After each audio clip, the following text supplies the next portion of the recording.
Well, brothers and sisters, if you have your Bible with you or your smartphone with your Bible app, I'd ask that you turn to the book of Galatians, the 5th chapter, verse 1.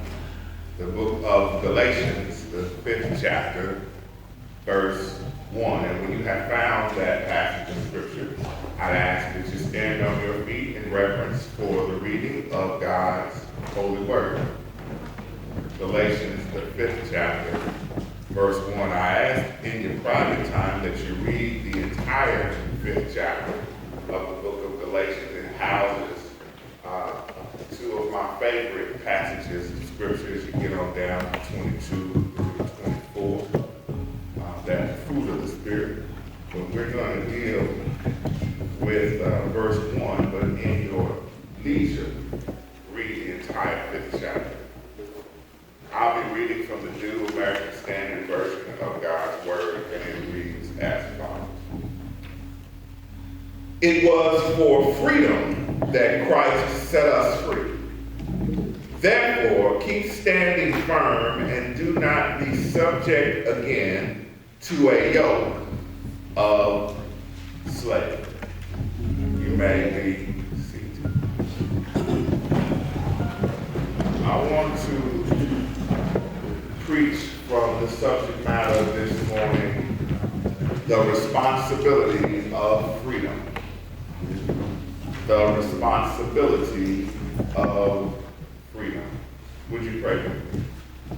Gracious and all-wise God, I come to you with this moment of preaching time. First, I ask for your forgiveness for any sins of omission or commission I may have committed. Father, empty me of Gerald and fill me with the power and the presence of your Holy Spirit. Father, these here are your people. Be as reckless with me as you desire. Get glory for yourself. Save, heal, deliver, strengthen, empower, encourage via your holy word. And if anyone in here doesn't know you in the pardon of their sins, they don't have a current church home, or they just need prayer. At the appropriate time, allow that person, whoever he or she may be, to come down front, and at that time we will minister to his or her appropriate need. We pray all of this because of the crucified, shed blood of Jesus the Christ.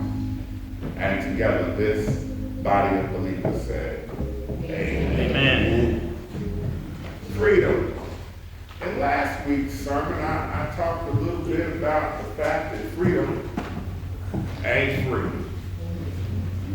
That there is a price paid for freedom. As a young child, I used to say all the time, I can't wait to get out of my mama's house.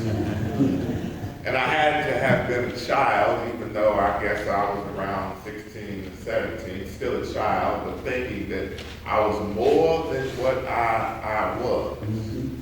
I did not understand the cost of the freedom in which I sought to get.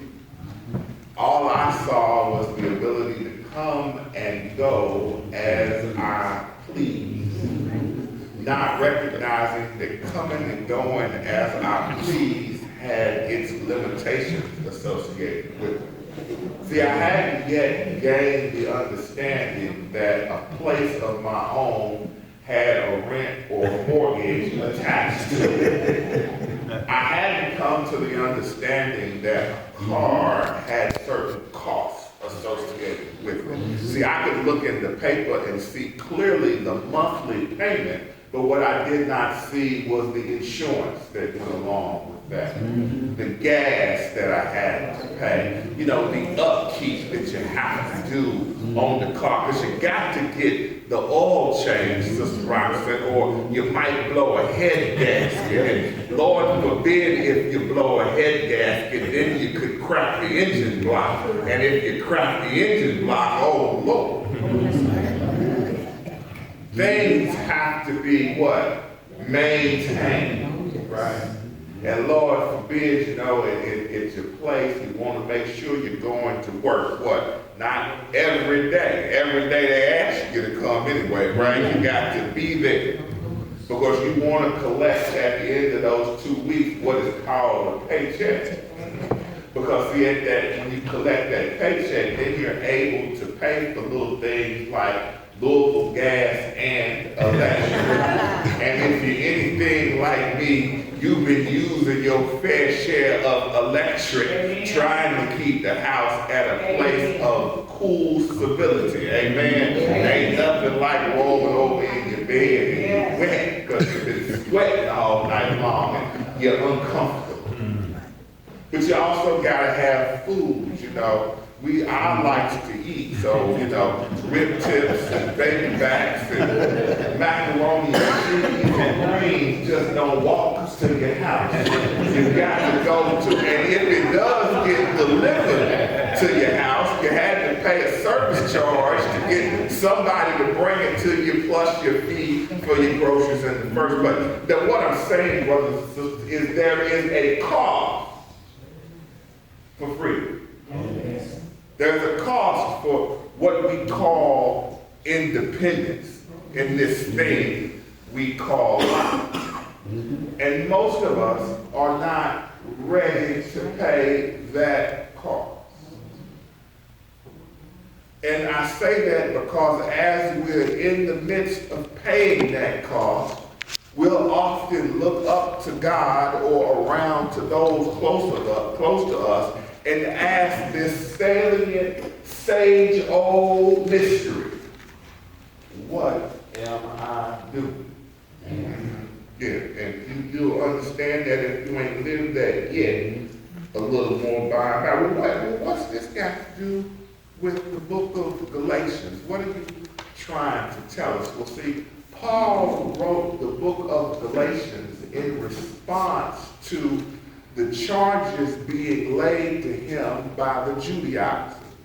And the Judaizers were Jewish Christians who felt that in order for the Gentiles to be able to be Christians, they would first have to walk through the ceremonial set of laws in which the Jews created before they could then be truly believers in Christ. And one of those such laws or rules would have been circumcision. So you would then have to be circumcised in order for you to be a Christian unto the Judaizers' rationale.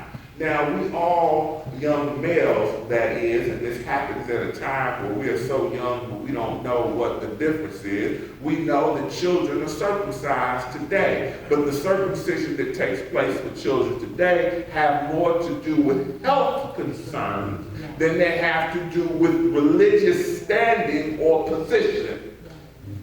So I just need you to understand that there's a difference between what the Judaizers were asking to be done of Gentiles and what we do with young children today. The Gentiles wish to take them on some strange trip to travel upon and be righteous unto God through the community of the Jews and not through the eyes of Jesus the Christ. Well, what did he say?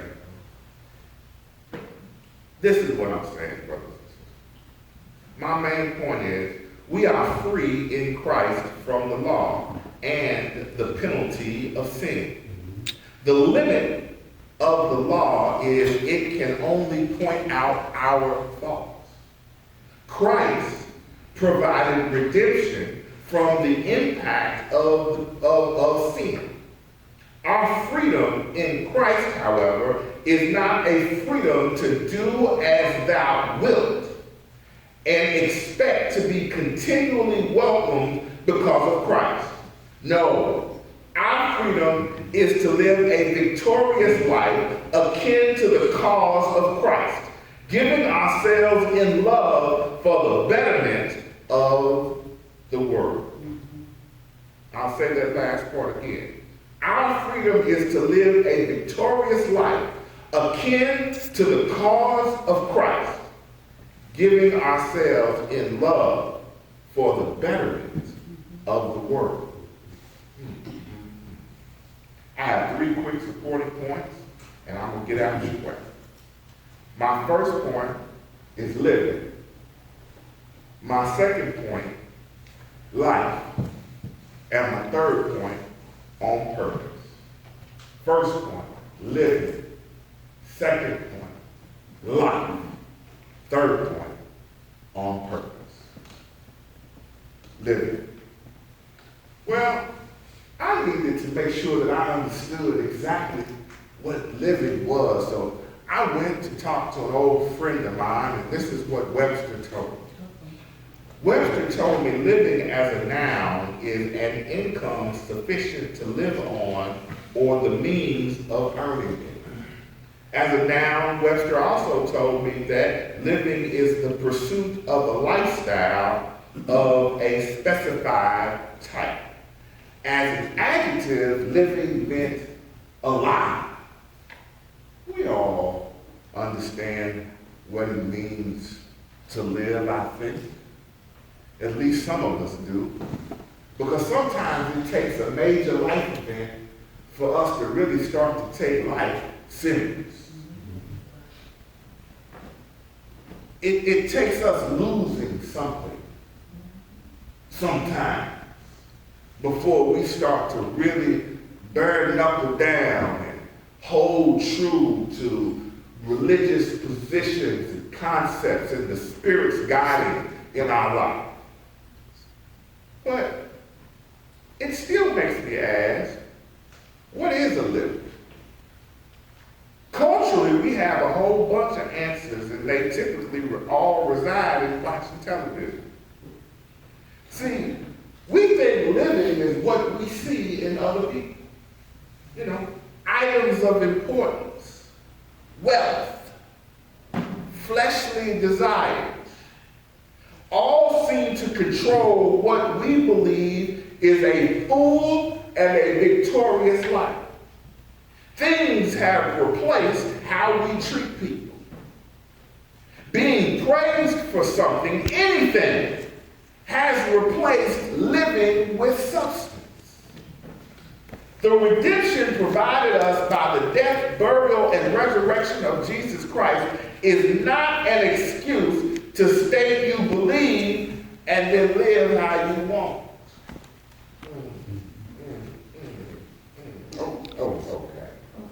See, life is more than about symbols. See, we communicate. There's a wonderful book that I read in college called The Presentation of Self in Everyday Life. And in this book, it talked about how, as human beings, we use symbols to communicate with one another. You know, if you see, for instance, let's go with a simple driving thing. Red means what? Stop. Green means what? Go. Yellow means caution. I'm glad I said to go first, but some people yellow mean go. But that symbol is a universal way across this country we know to communicate. A stop sign is red, it's going to have white letters in it, right? And you know that when you approach it, you're supposed to stop. It's a culturally agreed upon what? Phenomenon. And we use symbols as human beings every day to tell a little something about ourselves. Church is a wonderful example. We communicate through how we dress. And if we meet certain culturally appropriated standards that church people what? Have.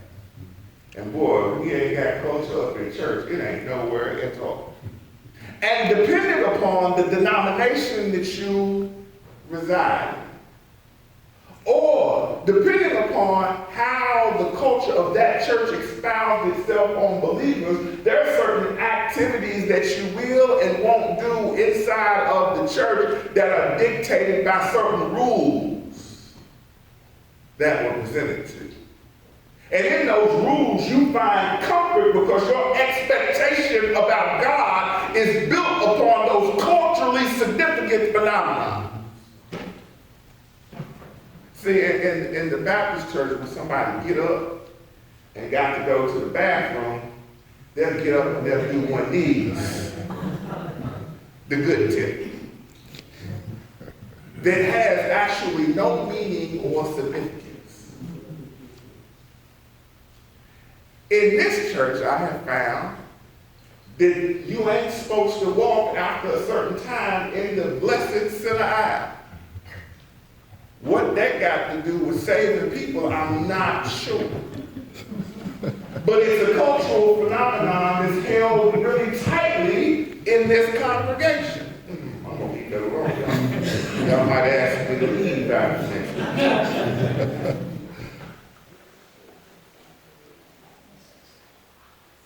week.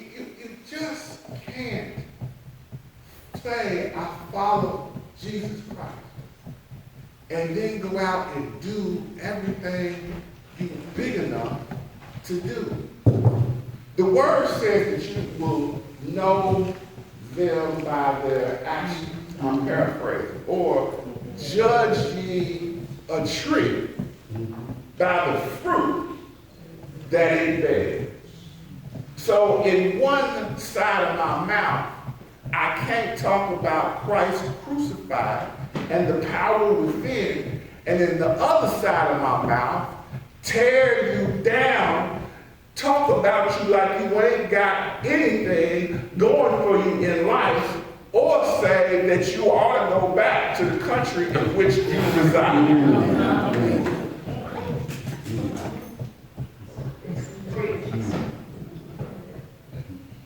But see, I'm more worried about the fact that we can all agree that it's bad for somebody to tell you to go back where you came from, but you won't agree that it's equally bad to get with your friend and tear the character down of someone that you know.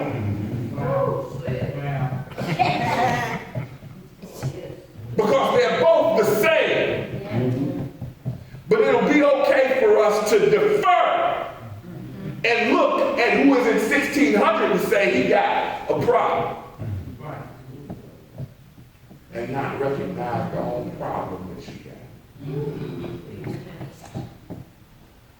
We cannot live our lives symbolically to God.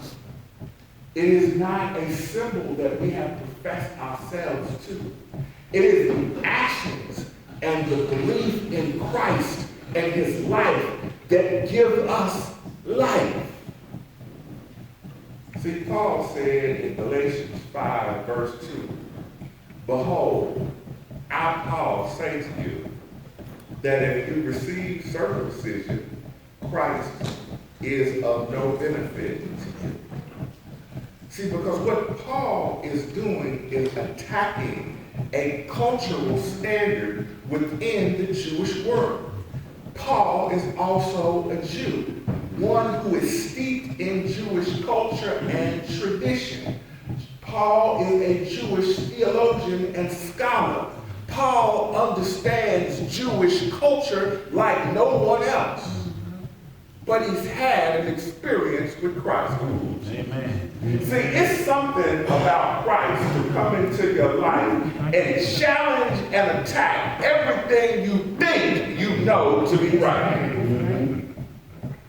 And see, it's embodied in expressions by, like saying, loving your enemy.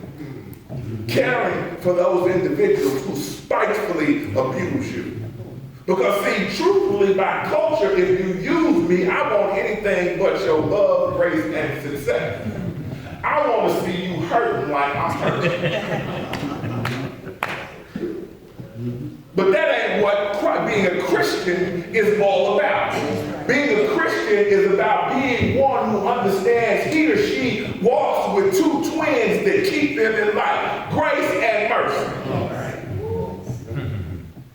See, grace gives you what you don't deserve, and mercy keeps you from what you do. Because what we do deserve is what we don't get. And what we don't deserve is what we do get.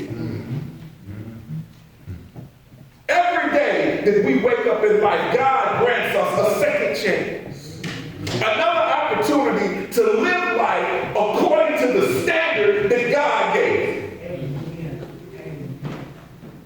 A chance to face a situation and love the way Christ would love, not the way you think people deserve. Because if truth be told, that if I got what I deserved,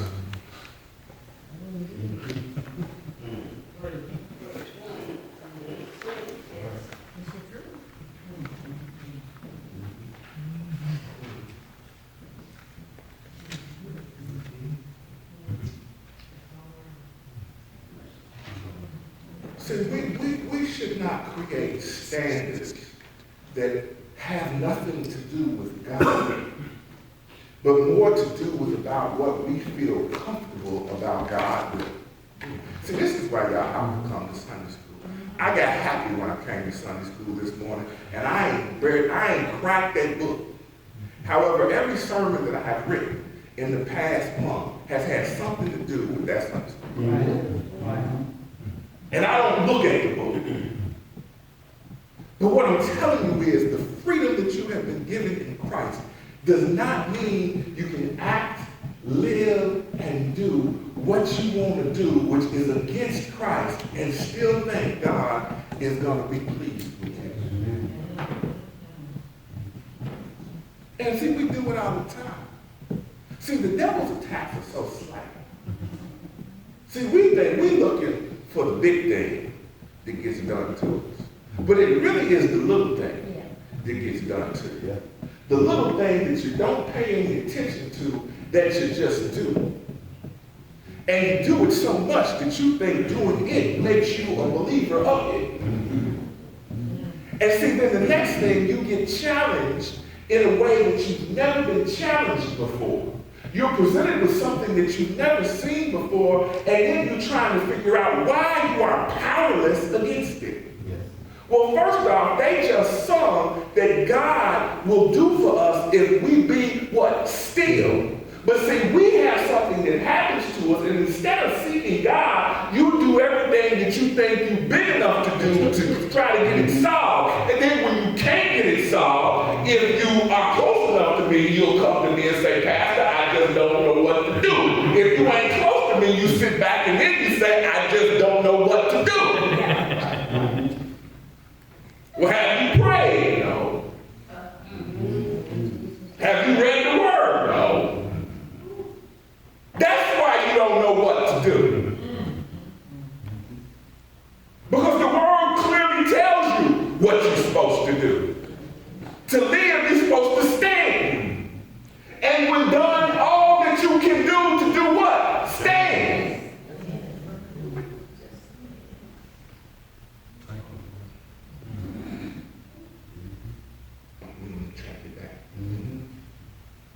The only rules and standards that we have are the rules and standards that govern through the example of a life in Jesus Christ, who went to a cross for nothing.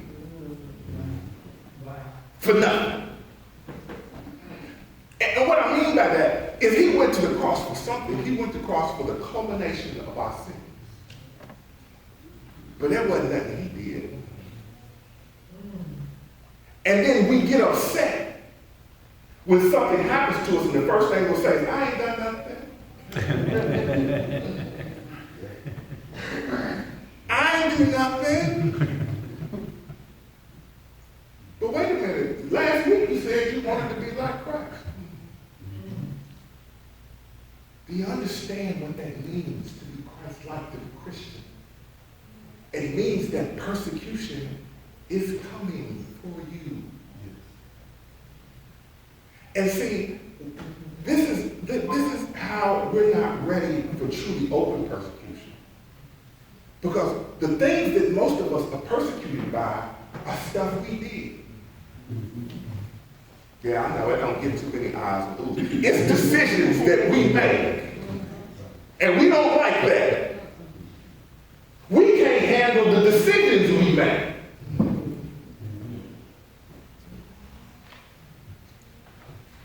Life.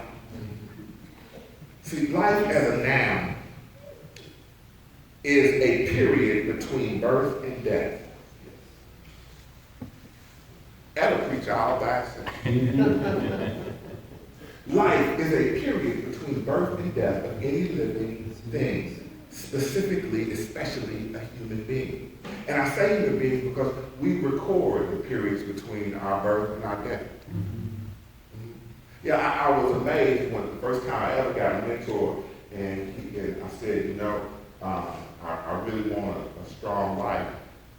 He said, well, write your obituary. And then live too. You want a good life? Write out your obituary. Deal with the death of you and then live how you want people to have what's spoken of.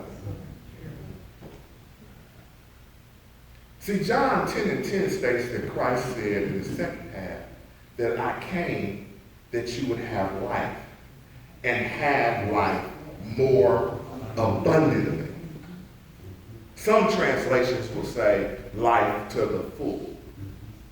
Well, what does it mean to live life more abundantly? Does it mean the more you have, the better you are? The more cultural achievements you make, the better you are in life? Or how about the more holy you look, the closer you are to God? Because can't nobody tell me because how I look or what I do. You know how we get it, didn't it? I've been in the church for 40 years. Ain't nobody close to God than I can. How much Bible do you got? I don't read the Bible. I don't even take the Bible with me. Can you tell me where Deuteronomy is? That's got to be New Testament. Really? I don't joke because I've had someone out of this congregation ask me why ministers think you should carry your Bible with you. I've been asked by people in this congregation of age, long in the tooth. Matthew 7:16 states, you will know them by their fruits. Grapes are not gathered from thorn bushes, nor figs from thistles, are they? I'm trying to stay here. I ain't got so much time. I got to finish up. People get upset by judgments, but Christ explained that they will clearly be able to tell those who act out of faith traditions versus those who don't. Well, what does this have to do with life? I make the choice to do and be how I want. I can live the way I want to. It doesn't matter. Brothers and sisters, it does matter. 1 Corinthians 6:20 says, for you have been bought with a price. Therefore, glorify God in your body. We should live lives to the fullness of Christ's salvation. This means that we should seek to serve and be of service to a community of believers, not just seeking vain glory for yourself. We should be spirit-led and not flesh-led. This doesn't mean that you can't have nice things or travel to nice places, because Lord knows I like nice things and I like to travel to nice places. But it means that having nice things or traveling to nice places is not your God. Christ's desire for us is to have full and productive lives. That is what happens when we are born. Christ has a desire that we would have fullness of life. Anyone that doesn't have fullness of life, they are living below the standard of God. Believe you when I tell you, if you are shiftless and worthless in life, if you are not getting up your own dust or getting out of your own way, that is not what God had for you in your life. That is the enemy's attack to keep you down and keep you living below the standard of God. And if you have accepted that, you have accepted the enemy's attack.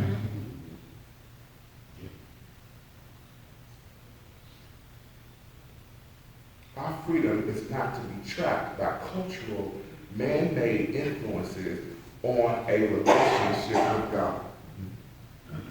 See, we, you know, our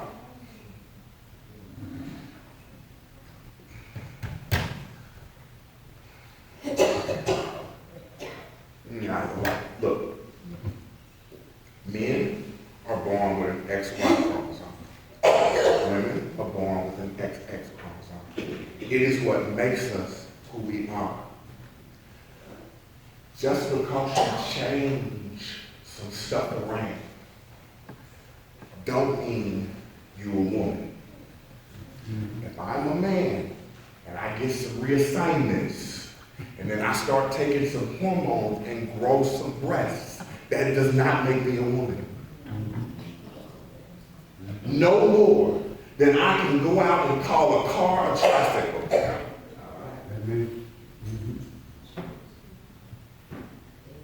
That is the definition of confusion.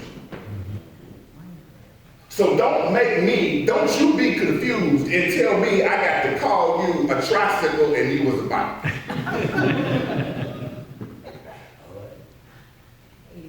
For those of us who were young and rode bikes, you don't call Huppies a swing.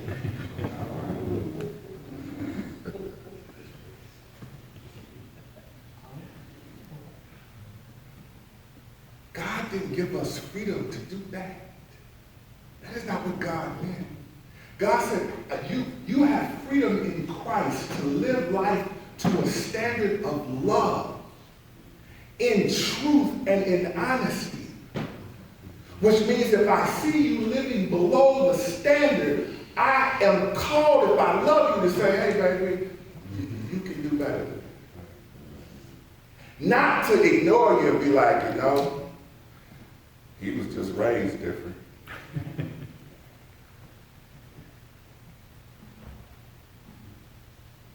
We do not need man-made laws produced on top of God's laws to govern us. We are to follow God's law and anyone taking us from God's law is a thief and a liar. Jews had customs and traditions, and the Judaizers, who are Jewish Christians, wanted to keep those things.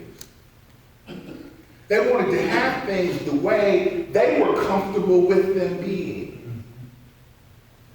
That's why folks is talking about stopping immigration. Because there's going to be a shift. And they ain't comfortable with the shift. But truth be told, if you're truly following God, there's always a shift. God is always challenging you to live against things that you find comforting. That's why traditions die hard. And the older we get, the more we hate change.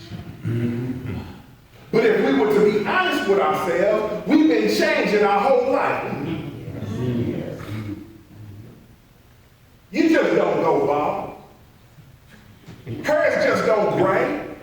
One day you wake up and everything is gray. It didn't happen that way. It all happened as a part of a process that, guess what? You can't stop. It's life. But some of us won't live life trying to get to some place that we remember better than it actually was.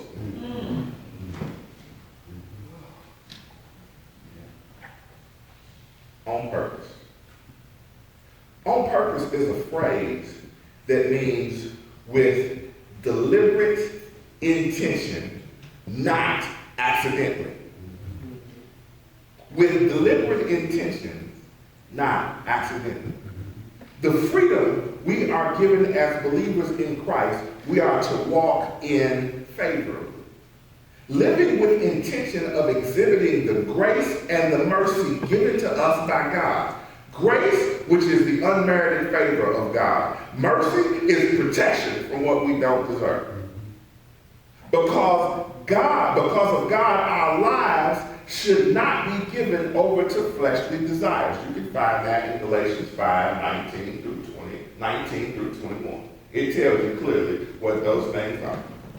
And if you don't know, you ain't got time to read them, here you go. Sexual immorality, impurity, debauchery, idolatry and witchcraft, hatred, discord, jealousy, fits of rage, selfish ambitions, dissensions, factions, envy, drunkenness, and orgies.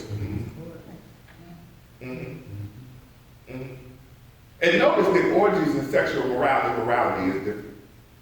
You ain't supposed to have sex with children. There are no underage women. Those are children.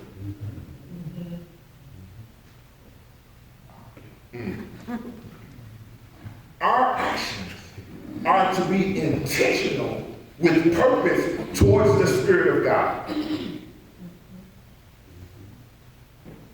As a child, I was told you do things with a purpose and with an intent. The intent for the above has never led to an abundant, purposeful life. They each lead towards the downfall of man or woman with they lead for a spiritual downfall. Life in the flesh leads to a spiritual downfall. You will always have that. It just takes time. Just takes time. Freedom we are given through faith in Jesus Christ is not so that we can put these activities above on repeat in our lives. We're just not supposed to loop them and do the same thing over and over again and think it's not going to lead to our ruin and our downfall. See, angry people that are angry about things that they can't change become alcoholics.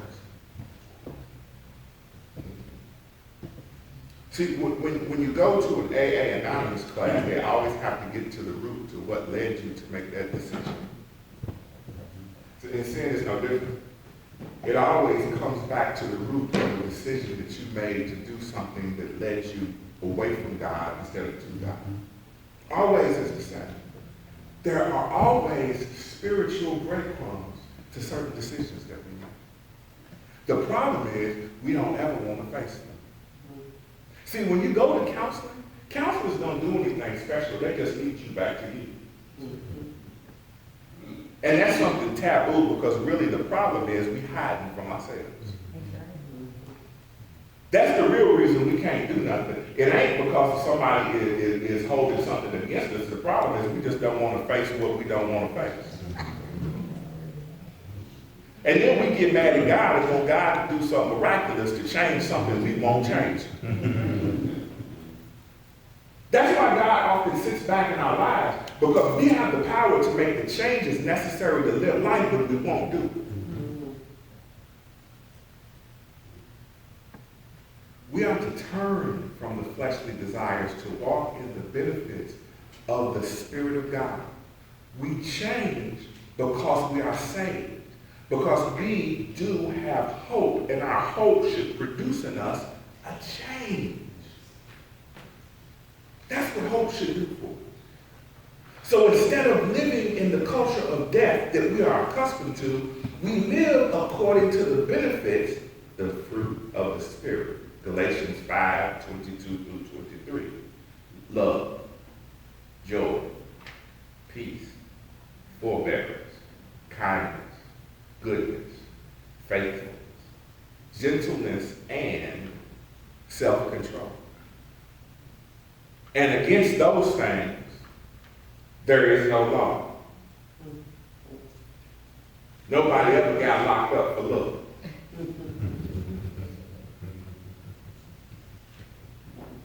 Joy is one of the biggest ones here because it's eternally driven. See, if you have no joy, people with no joy commit suicide. People with no joy become hateful and scornful. People who are not kind have the inability to just have kindness for other people. They treat you any kind of way. I would say they talk to you any kind of way, but some people swear they kind and talk to you any way they see fit.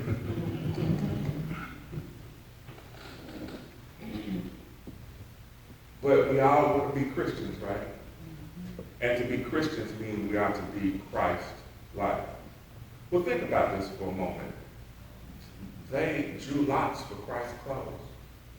They gambled for his clothes after they hung him on a cross, which was a curse for his entire life. It was a dictation not just on his life, but for the life of his family and the generations of people that would have come behind him. They beat him, spat on him, made him wear a crown of thorns as an indication that he would be the king of the Jews. This is who you want to be like. And then get upset when the situations of your life reflect how Christ was treated. God, this can't be for me. I've never understood people in the church. See, to be a Christian is to be of service. And when people leave a church, they usually leave a church for two reasons. First, them people over there treated me like a slave. They worked me to death. Well, that's what you signed up for as a Christian. It is to be of service. So they leave the church because we used them too much. But then there's another population of folks that be like, shoot, they ain't recognize my gift. I could have been doing so much more over there if they had just seen my gift. That's why I'm over here in such and such a church. So we either use you too much or we don't use you enough. And both people complain. What I'm saying, brothers and sisters, our freedom is to live life on purpose. That's our freedom. It's to be intentional with the power that God has given all of us. He's given the same different gifts, but the same Spirit resides in each of us. And the Spirit can only do what you invite the Spirit to do in your life. See, what that old Indian proverb that says there's two wolves inside of each of us. One with a good intent and one with a bad intent. And the young man asked the shaman, well, who wins? And the shaman looked back to the young man and said, the one you feed.